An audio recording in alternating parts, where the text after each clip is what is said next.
रात का समय है। गोपाला अपने झोपड़े में सो रहा है। सपने में एक नदी, जलपरी और एक नाग मूर्ति चमकती है।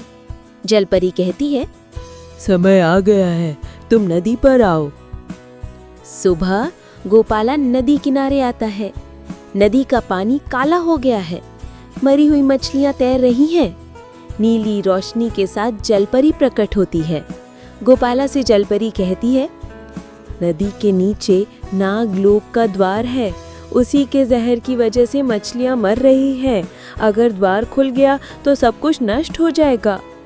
गोपाला, एक तुम ही हो जो कल सर्प से हमारी मदद कर सकते हो।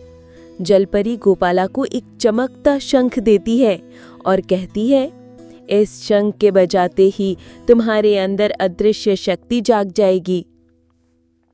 गोपाला और जलपरी पानी के अंदर जाते हैं। गोपाला शंख बजाता है। नीचे जल दुनिया दिखती है। चमकती मछलियां, पानी में उड़ते पौधे, नदी की गहराई में नाग देवता की मूर्ति।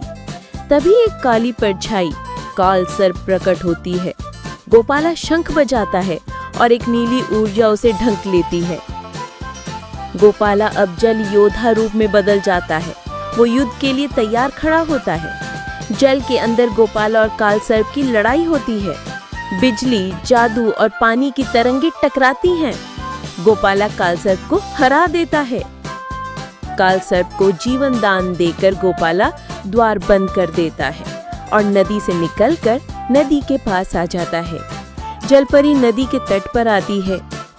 फिर जलपरी मुस्कुराते हुए गोपाला को मोती देती है और कहती है, जब भी तुम्हें मेरी मदद की जरूरत हो तो याद करना।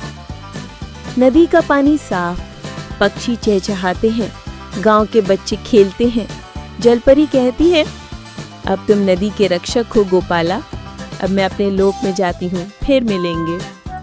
अगर किसी ज़रूरतमंद को हमारी मदद की ज़रूरत हो तो बेहिचक उसकी मदद करनी चाहिए।